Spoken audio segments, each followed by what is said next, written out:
Hello students.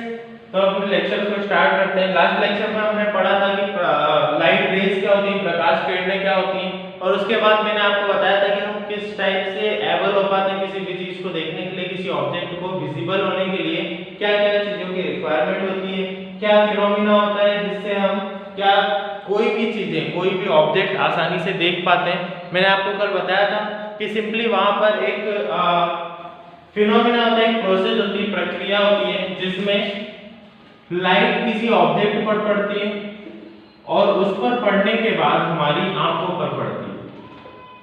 ठीक है, किसी ऑब्जेक्ट पर पड़ती है और फिर हमारी आंखों पर पड़ती है, तभी वो चीज हमारे लिए क्या होती है, विजिबल होती है, या फिर मैं बोल सकता हूं दिखाई देती है।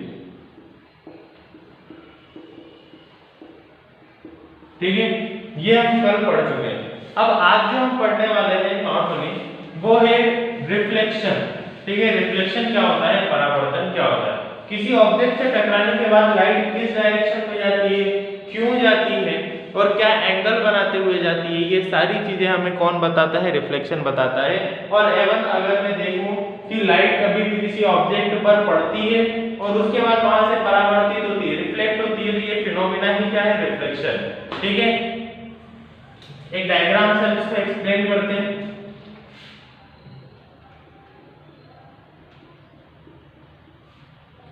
यहां पर एक लाइट रे आ रही है।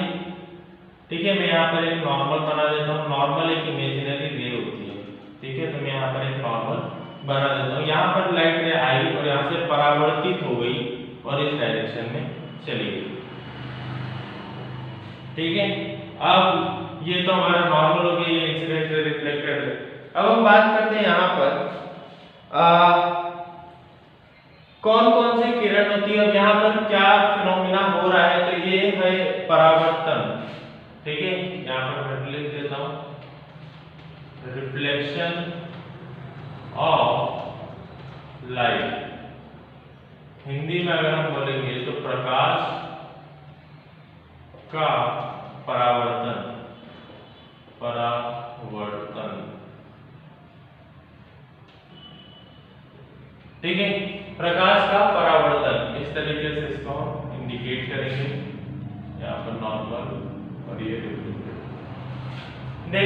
तो ये क्या है, पॉलिश्ड सतह है। ठीक है, पॉलिश्ड सतह की अगर मैं बात कर रहा हूँ तो सिंपली एक ही तल में होते हैं। यहाँ पर उसने बोला है कि पढ़ने वाले अधिकांश प्रकाश पॉलिश किया हुआ पृष्ठ। तो मैं यहाँ पर सबसे पहले नाम लिख देता हूँ, पॉलिश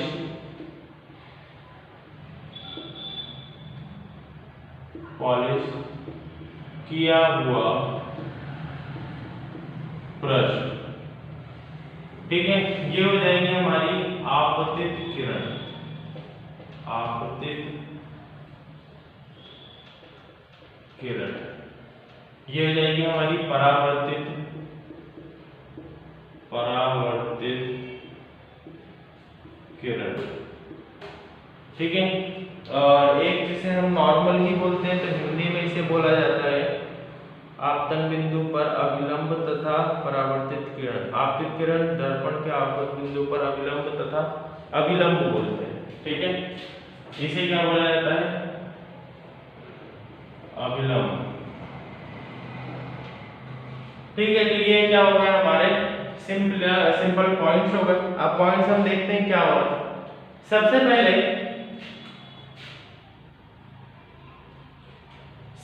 एक इंसिडेंट रे, मतलब आपतित किरण यहाँ पर पॉलिश किए हुए पृष्ठ से जैसे ही टकराती है तो ये पॉलिश किया हुआ पृष्ठ उसको क्या कर देता है, परावर्तित कर देता है। सिंपली अगर हम इंग्लिश में बोले तो कभी भी अगर कोई इंसिडेंट रे किसी पॉइंट पर, पॉलिश सरफेस के किसी पॉइंट पर टकराता है तो वो उसे क्या कर देता है, रिफ्लेक्ट कर देता है दूसरी डायरेक्शन में। यहाँ पर ये जो अभिलंब है ये बेसिकली इसे इंग्लिश में बोला जाता है नॉर्मल। नॉर्मल, अब नॉर्मल क्या होता है, नॉर्मल सिंपली एक इमेजिनरी रे है जो कि हम इमेजिन करते हैं कि यहाँ पर होगी। ठीक है, इस पृष्ठ को क्रॉस करने वाली सेंटर से एक रे है जिसे मैं क्या बोल रहा हूँ, इमेजिनरी रे। हम ऐसा केवल मान रहे हैं, सोच रहे हैं, उसे हम क्या बोलते हैं यहाँ पर, अभिलंब या फिर नॉर्मल।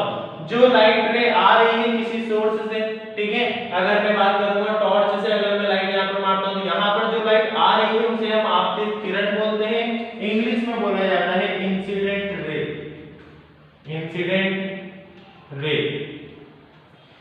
जो लाइट यहाँ से टकराने के बाद इस पॉलिश्ड सरफेस पर आने के बाद यहाँ से इस बिंदु से जा रही है उसे बोला जाता है reflected ray. Reflected ray.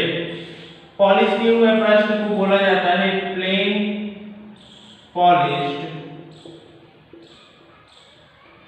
Polished surface. ठीक है, इसे क्या बोला जाता है? प्लेन पॉलिश्ड सरफेस बोला जाता है। यहां पर ये जो बिंदु है इसे आपतन बिंदु बोला जाता है। आपतन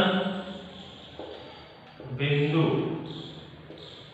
इसी को इंग्लिश में बोला जाता है पॉइंट ऑफ इंसिडेंस।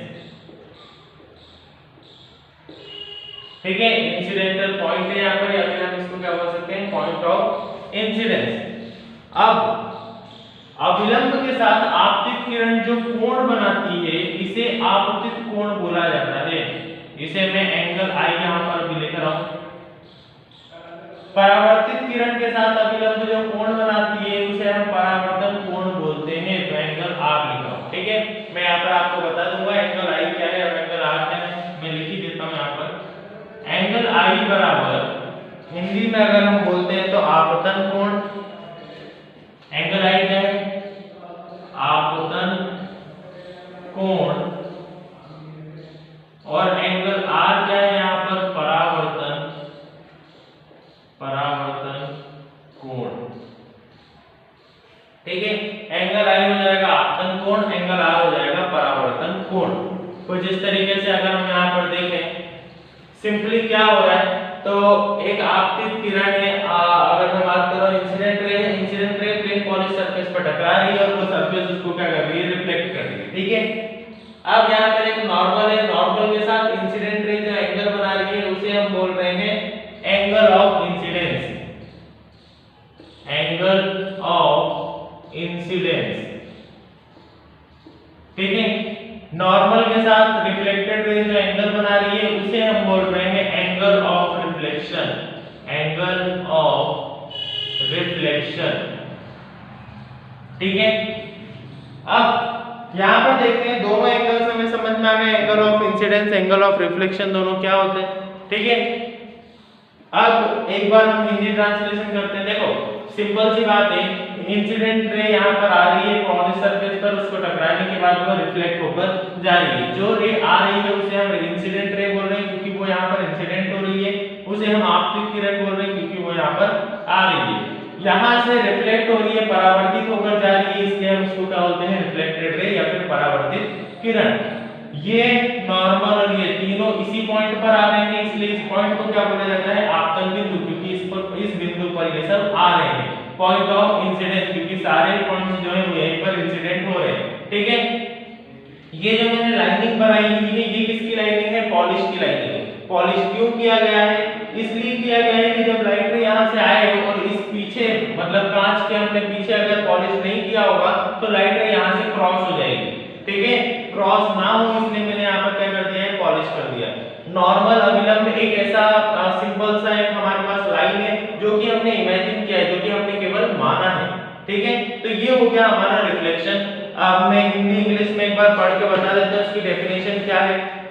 हिंदी में अगर हम देखते हैं तो उच्च कोटि की पॉलिश किया हुआ पृष्ठ जैसे कि दर्पण अपने पर पड़ने वाले अधिकांश प्रकाश को परावर्तित कर देता है।